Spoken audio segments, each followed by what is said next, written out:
3แผ่นพี่น้องเพราะว่าสิเฮ็ดเป็นครัวให้เพิ่นเลยเด้อพี่น้องอนาคตต่อไปเนาะเสียตามจุดประสงค์ของทางอันน่ะพ่อแม่เพิ่นเนาะทั้ง3ฐานพี่น้องทั้งแม่ตู้ USA แม่ตู้นงแล้วก็ทั้งแม่ทอนแก้วพี่น้องเนาะใช่เพิ่นเอาขึ้นเลยพี่น้องเอา12แผ่น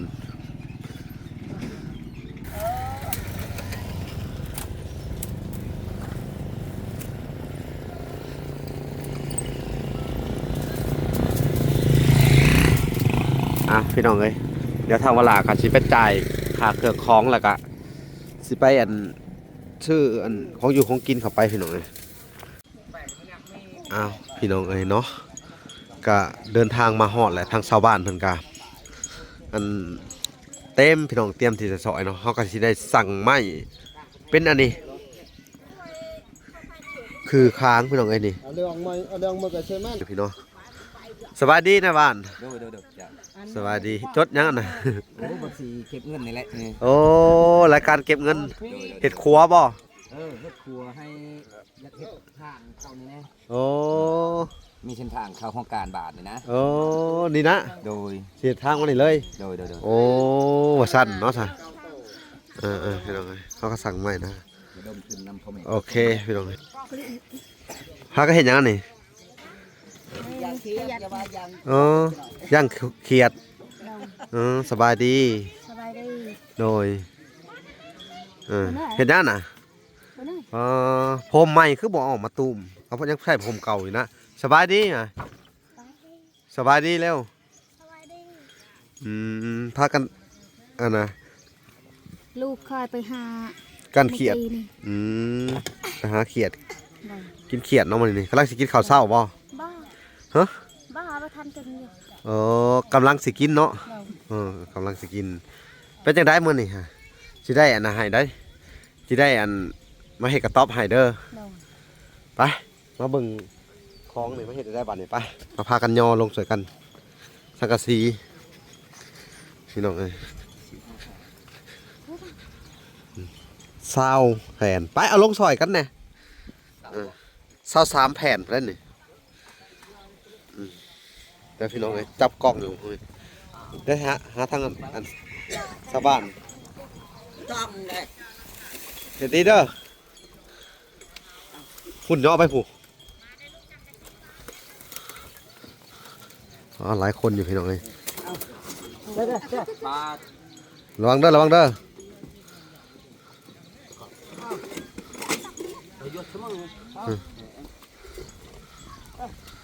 นักเติบได้พี่น้องต้องซาวปลายแผ่น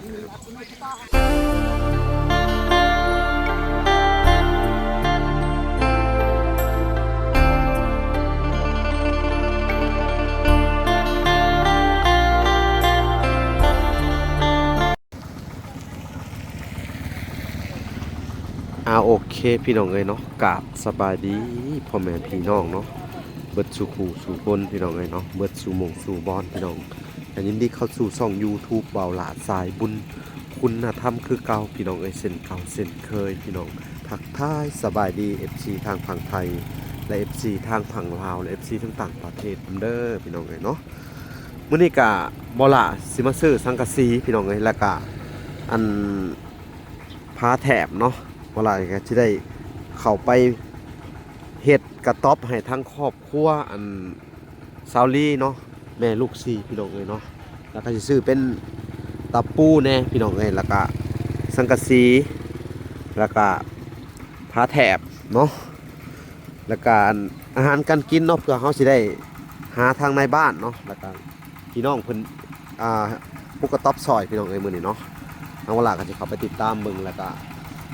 เฮ็ดกระต๊อบพี่น้องเอ้าเดี๋ยวเฮาสิเข้าไปสั่งเพิ่นเลยเนาะจะใช้เพิ่นจดวินให้ทางวัดแก้วก็มาแล้วพี่น้องเรือขนส่งมื้อนี้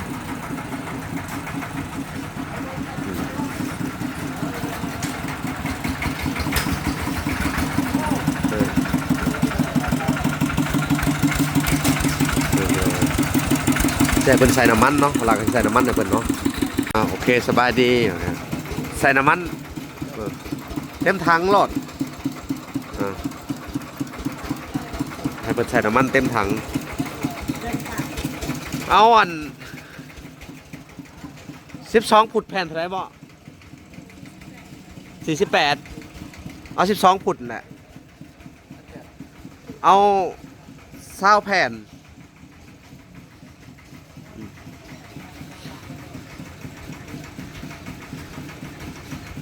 แผ่น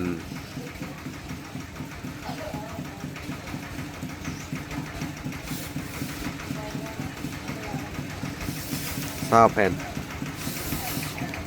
เอาอันนั้นก็ได้เอาเพิ่มอีกเอา23แผ่นก็ได้ว่าสิไปอันน่ะอ้อมพื้นมันแน่ใส่รถคันนี้แหละม่วนเด้อว่าสิใส่ผ้าแถบน้ำแน่แล้วก็มีคนนั่งน้ำแน่ยันอันนี้มันบุ้มม่วนแน่เด้อ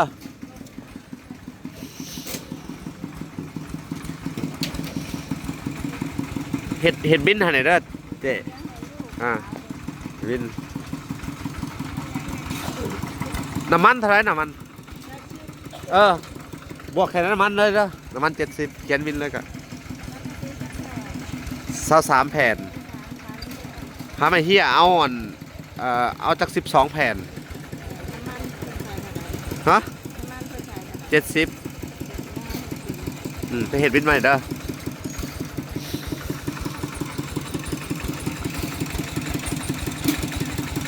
พี่น้องเลย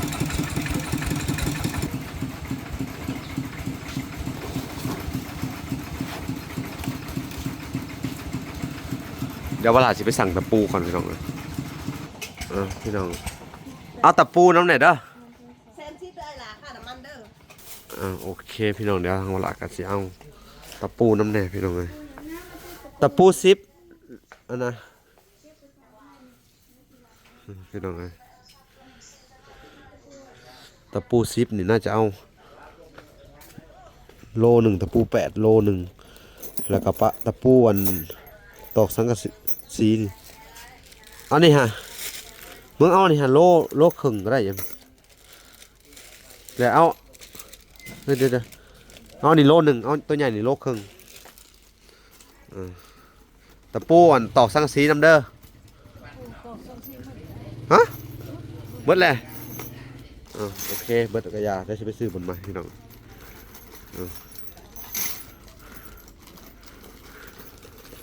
อันนี้โลครึ่งเนาะแล้วก็ตัวนี้ตัวนี้โลนึงลืมไปอันนี้โลครึ่งตัวตะปู10นี่แค่ตะปู10นี่ปู10นั่นนี่ตะปู10เอาโลครึ่งปู8ป่ะน่ะ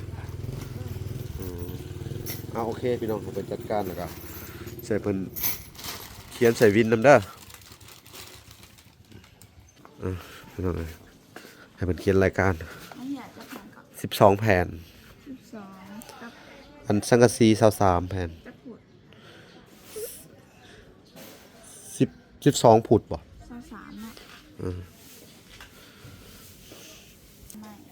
แล้วก็มีอันตะปูน้ำแน่ตะปู10โลครึ่ง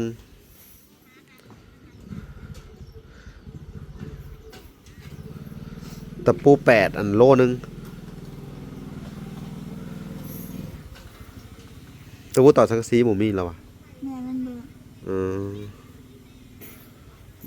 น้ำมันลดมันก็ละโอเคก็คือสิเบิดเท่านี้แหละเนาะก็จะก่อนอันเขียนรายการลงเลยหรอโอเคพี่น้องเลยเดี๋ยวทางเวลากันสิไปเบิ่งคนเอาสังกะสีขึ้นแล้วกันนะสิได้เบิ่งเพิ่นก่อนคือวันนักเปิดไว้ในสังกะสี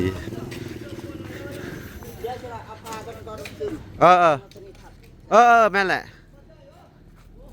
ขับรถไทยไปแหละไปย่อลงแหละก็เอาผ้าแถบขึ้นก่อน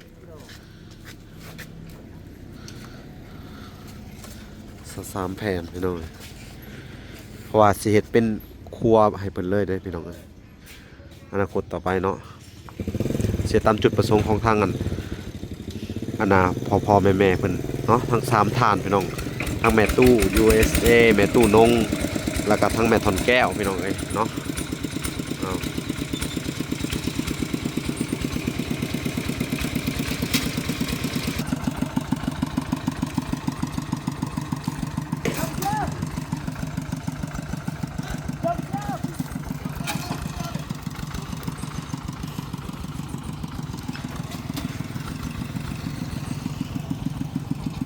ลังจากเอาอันนี้เสร็จเวลาก็จะไปซื้อเป็นอันของกินพี่น้องเอ้ยเอาไปอันน่ะเฮ็ดอยู่เฮ็ดกินให้เพิ่นเนาะพี่น้องเนาะใส่เพิ่นเอาขึ้นเลยพี่น้องเอา12แผ่น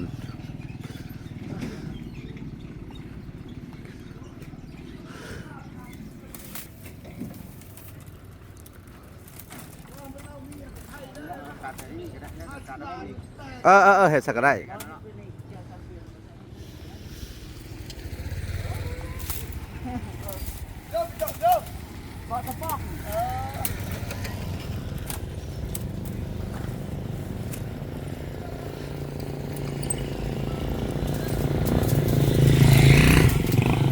พี่น้องเอ้ย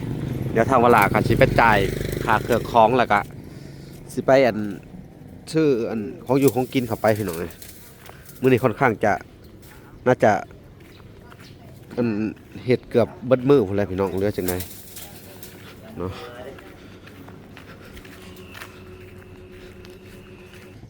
พี่น้องเอ้ย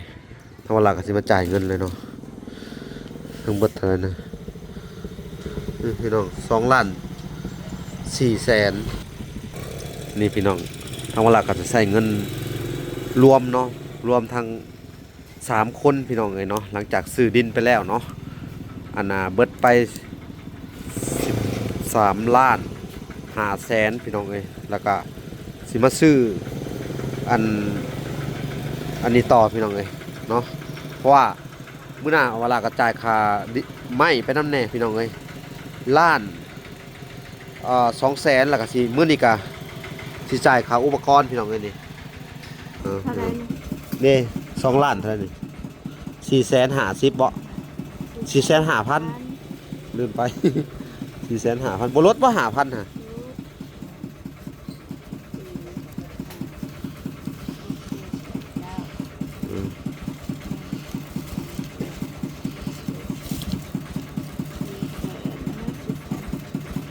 2 3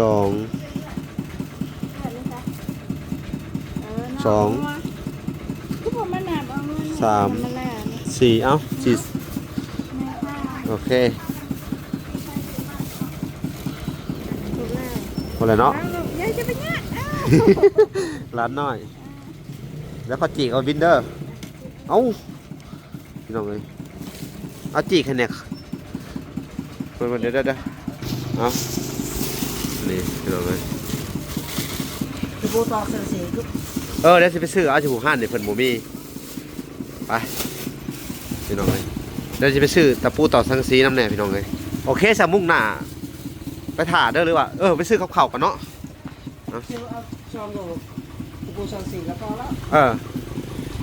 โอเคพี่น้องเอ้ยเดี๋ยวจะให้ทั้งอันบอกแก้วเพิ่นไปก่อนเนาะพี่น้องเอ้ยทางเวลากาสิมาแวะซื้ออาหารการกินเข้าไปให้ทั้งอันทีมงานช่างทางในบ้านก่อนพี่น้องเอ้ยเนาะเพราะว่าถ้าเป็นไก่โตนี่บ่มีพี่น้องต้องสิได้เป็นปิ้งไก่นั่นแหละอันน่ะไก่โตมีบ่มีไก่โตยันทานตัวนั้นถามหลายห้านแล้วบ่มีเนาะห้านสุดท้ายพี่น้องเอ้ยบาทนี่สงสัยสิได้เอาเป็นปิ้งไก่เอาปิ้งไก่แล้วเอามาแตงไปนำให้เป็นตำเลยเนาะทันถ้าเอาจะหน่อยได้ฮะจังหน่อยได้โอ้เพราะว่าสิพาเข้าไปอันน่ะเฮ็ดกระต๊อบให้เพิ่นอยู่สงสัยสิบ่ได้เอาดอกเฮาสิเอาเป็นปิ้งไก่ก็ได้คือบ้านปงบ้านปงแกงเล็กยังบ่ยังเราบ่มีชามนาทีได้พี่น้องเอ้ยสงสัยสิได้เมาปิ้งไก่เพิ่นนี่ปิ้งเท่าไหร่เนี่ยปิ้งละ10เอาเมาส์บัดนี้นี่พี่น้องเอ้ย6 ปิ้งโอ้โหสิพอแล้วสิซื้อเพิ่มอีก2 ปิ้งพี่น้องมักแตง2 ถุงเด้อยันบ่พอกินเอาเป็น3ก็ได้เพราะว่ามักแตง3 ถุงแล้วก็สิซื้อไปฝากทางอันครอบครัวน้องตุ้ยน้ำแน่สัก2 ปิ้งพี่น้องเอ้ยทางเวลาสิเข้าไปเยี่ยมยามเพิ่นนำน้องตุ้ยที่ไปหาเขียดนำแม่ลี่หรือว่าทางแม่ อันนั้นแม่ลูก4นั่นแหละพี่น้องเอ้ยเนาะมื้อนี้ก็จะได้เข้าไปแต่ทั้งวันหลักก็จะได้ซื้อตะปูอีหยังเข้าไปให้มันครบหมดเลยพี่น้องเอ้ยเนาะ6ปิ้ง7 8 9ให้90เปาะ90อันนี้ก็เป็นงบประมาณทั้งอันแม่ทั้ง3ฐานพี่น้องคือเก่าอ่ะ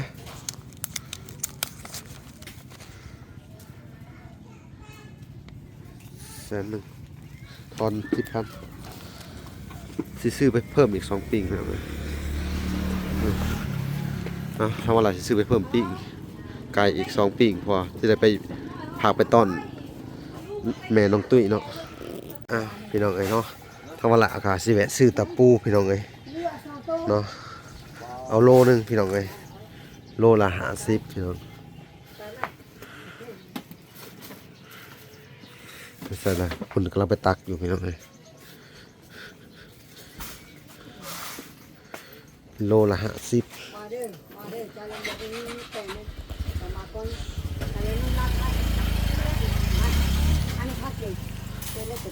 ตะปูโล50มันบ่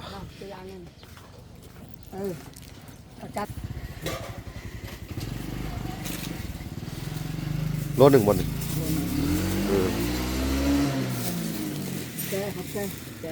โอเคพี่น้องเอ้ยเดี๋ยว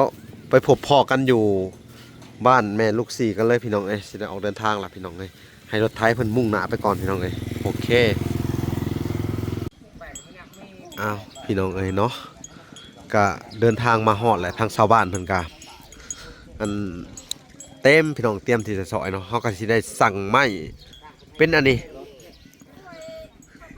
คือค้างพี่น้องเอ้ยนี่ เอาเรื่องมากับเชมัน ดูหัวจันหอมตะลุกบ้านลงไปบุกถิบมุลื้อบุกซื้อต่างประเทศ ต่อมาแล้วไปจีสารชานที่ว่าใส่ล่ำ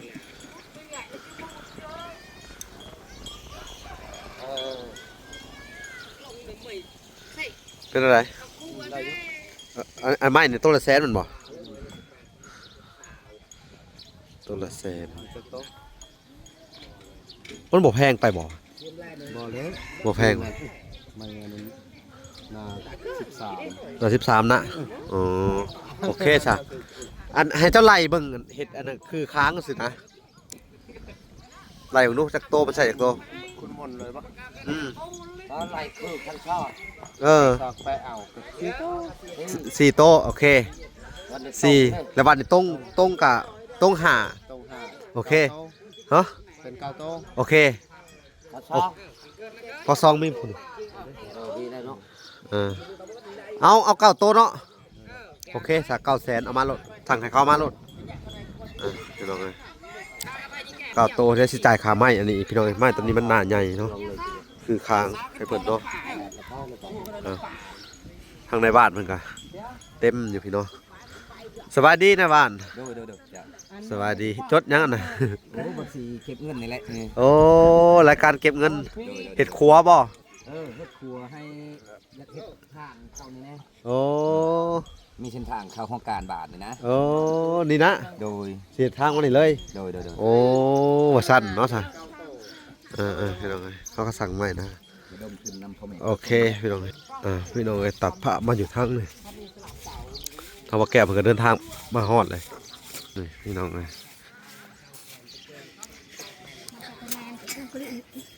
พาก็เห็นหยังอันนี่ย่างเขียดสบายดีโดยเห็นหยังน่ะผมใหม่คือบ่ออกมาตูมเขายังใช้ผมเก่าอยู่นะสบายดีอ่ะสบายดีแล้วพากันอันน่ะ ลูกเคยไปหา กันเขียดไปหาเขียดกินเขียดเนาะมันนี่กำลังสิกินข้าวเช้าบ่ บ้า ฮะ บ้าไปทันกันอยู่ กำลังสิกินเนาะกำลังสิกินเป็นจังได๋มื้อนี่ฮะสิได้อันน่ะให้ได้สิได้อันมาเฮ็ดกระต๊อบให้เด้อไปมาเบิ่งของนี่มาเฮ็ดได้บัดนี้ไปมาพากันย่อลงสวยกันสังกะสีพี่น้องเอ้ย 20แผ่นไปเอาลงซอยกันแน่23แผ่นแล้วนี่แล้วพี่น้องเอ้ยจับกล้องอยู่ได้หาทางอันชาวบ้านต้องได้เดี๋ยวดีเด้อฝุ่นย่อไปผู้หลายคนอยู่พี่น้องเลยระวังเด้อ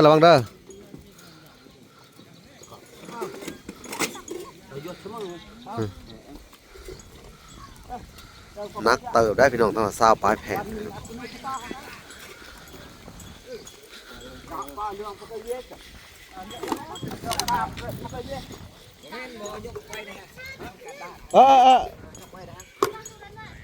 หรือว่าได้เอามาไว้นี่ก็ได้นี่บอลพนอนนี่ที่ปุ๊กวันได้ในบ้าน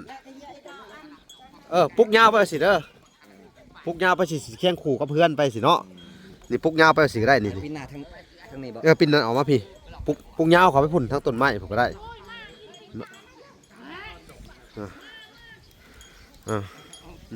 พี่น้องเลยเอาผ้าแถบลงไป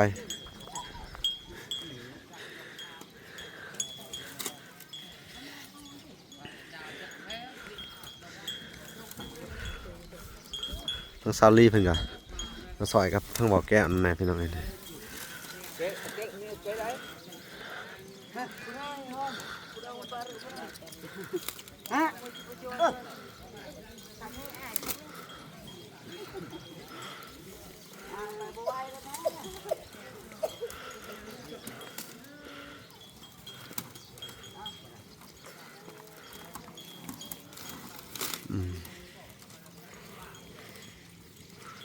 นักเตะเนี่ยนึก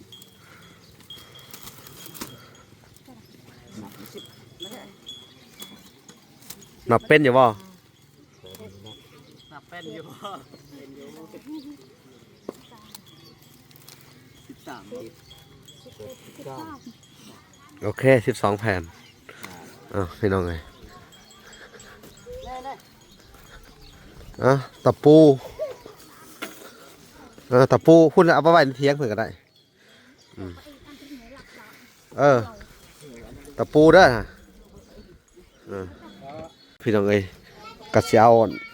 ปิ้งไก่อันนี้สิบอกเพิ่นว่าเฮ็ดเอาไว้เฮ็ดของกินย่อสางย่อหยังเนาะพี่น้องเอ้ยเอาบาทนี่เป็นจังไดใกล้สิได้กระต๊อบใหม่แล้วความรู้สึกเป็นจังไดรู้สึกข่อยก็ดีใจหลาย ทุกเจ้าได้ถ้าสิได้กระต๊อบใหม่เลย ๆใจหลาย ดีใจหลายๆเดี๋ยวปิ้งไก่เดี๋ยวสิมอบปิ้งไก่ให้เด้อปิ้งไก่นี่เอาไว้ย่อสางเด้อทุกเจ้าพอได้กินข้าวเช้าก็ออกมากินจักปิ้ง1 2ปิ้งก่อนก็ได้แต่ที่เหลือก็เอาไว้ย่อสางแล้วก็ตำหมักแตงขึ้นเด้อนี่ตำหมักแตงย่อพวกมาเฮ็ดเฮือนเด้อนี่หมักแตงอยู่นี่มันมีอยู่3 ถุงซื้อเด้อเอาบาทนี้ก็สิให้เจ้าเด้อเขาว่าดีใจแหละกะเสียจังได้ละบาทนี้ขอบบุญขอบคุณเพิ่นมีทางอันน่ะแม่ตู้นงคำบุญเทืองเด้อแม่ตู้ USA เด้อแล้วก็แม่ทอนแก้วเด้อช่วยเหลือเจ้าผู้ใหญ่ใจดีทั้ง3ท่านได้เพราะว่าเพิ่นออกเข้ามาสมทบในการซื้อดินเนาะอันน่ะแล้วก็เฮ็ดกระต๊อบเนาะแล้วก็ยังมีอีกโครงการข้างหน้าได้จะมาบอกทีหลังอีกเนาะเขาพูดที่คนละ500เด้อคนละ500 ดอลลาร์ผู้ใดงบเป็นธรรมดาเนาะคนละ500 ดอลลาร์เอาก็ให้เจ้าขอบบุญขอบคุณเพิ่นเอาพนมมือขึ้นเพื่อทุกคนเอาขอบใจเพิ่นผมว่าขอบใจเพิ่นขอบบุญขอบคุณเพิ่นสบายดีแม่ตู้พาตู้โดยสวยเรือคอยทุกยากแม่แก้วสวยเรือแม่ตู้ USA แม่ตู้ USA สวยเรือคอยกระทุกยากโดย แม่ตู้นง แม่ตูนง คำบุญเฮือง ขานมุนเฮือง คำบุญเฮือง ขานมุนเฮือง โอเคเอา ช่วยเลือกคอยกระทุกข์ยากสาธุเด้อแม่ตูคอยสิอวยพรอ้นเจ้า ความเจ็บอย่าให้ได้ความใครอย่าให้มีเด้อแม่ตูแม่แก้วคอยมันมาเป็นความลาว โดยแล้วก็แม่ตู้ USA นำโดย แม่ตูแม่ยูเอสเออัน โดย ความเจ็บอย่าให้ได้ความใครอย่าให้มีอ่อนให้ลำให้ระไวเด้อแม่ตูพาตู โดย ช่วยเหลือคอยทุกอย่างคอยก็ดีใจหลา โด ย ย หลาย โดยเนาะ โดย เอาดีใจนำเด้อ ดีใจคอยตีกี่มันไม่ได้ปานนี้แม่ตูเอ้ย โดย อันนี้ก็เจ้าช่วยเหลือคอยคอยก็ดีใจจนร้ายหลาย โด น ย อนก็รับตีกี่คอยนอนมันมารับข้าวกินก็บ่มี อืมโดย มักพริกมักเกลือมักอันนี้แล้วมามีมักกระสงเสื้อก็บ่มี หมากส่งเสือกับบ่มีเนาะ บ่มันมามี บ่มีทันหมากส่งเสือพี่น้องเอ้ยว่า อันนี้ก็คอยจนดีใจจนร้ายหลาย โดย สาธุแม่ตูพอตูเด้ออนบุญยืนเด้อ สาธุแม่น สาธุ ขอให้เพิ่นร่ำเพิ่นรวยเนาะ โดย ขอให้พ่อแม่ทั้ง3ท่านพี่น้องเอ้ยบ่ว่าจะเป็นทั้งแม่ตู้นงคำบุญเฮืองเด้อแล้วก็พ่อตู้จันคำบุญเฮืองแล้วก็แม่ตู้ USA แล้วก็แม่ทอนแก้ว USA เด้อ โดย เอาทั้ง3ท่านนี่เพิ่นก็อันน่ะ3แม่ลูกก็ว่าแม่นเนาะ โด เพิ่น ย ก็ได้สมทบกันเนาะ โดย ช่วยเหลือเจ้าให้มีชีวิตใหม่ขึ้นมาอีกครั้งหนึงเนาะ โดย ก็ขอให้ทั้ง3ท่านเพิ่นมีแต่ความสุขความเจริญเนาะ โดย ความเจ็บอย่าได้ความไข้อย่ามีหายเจ็บหายไข้หายพยาธิโรคค้าพี่น้องเอ้ยเนาะ โดย ปราศจากโรคภัยไข้เจ็บต่างๆนานาพี่น้องเอ้ยเนาะ โดย ขอให้เพิ่นอายุหมันขวัญยืนร่ำรวยเงินทองเนาะ โดย เจริญในศีลในธรรมเนาะ โดย เจริญในหน้าที่การงานเนาะ โดย บุญรักษาเทวดาคุ้มครองหมู่เจ้าเด้อพ่อแม่สาธุเอ้าพี่น้องเอ้ยแต่ถ้ามาลากอ่ะสิได้อันน่ะจ่ายเงินค่าลากแก่น้ำแน่พี่น้องเอ้ยเนาะ โดย พี่น้องเอ้ยก็สิได้จ่ายค่าลากแก่มื้อนี้ก็คือว่าแก่นักพอสมควรเนาะพี่น้องเนาะลากแก่เข้ามาก็สิให้ซ้ำเก่าพี่น้องเอ้ยเนาะ350,000เนาะเนาะ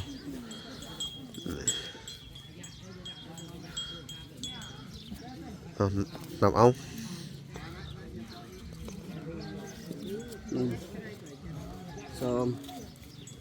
3 โอเค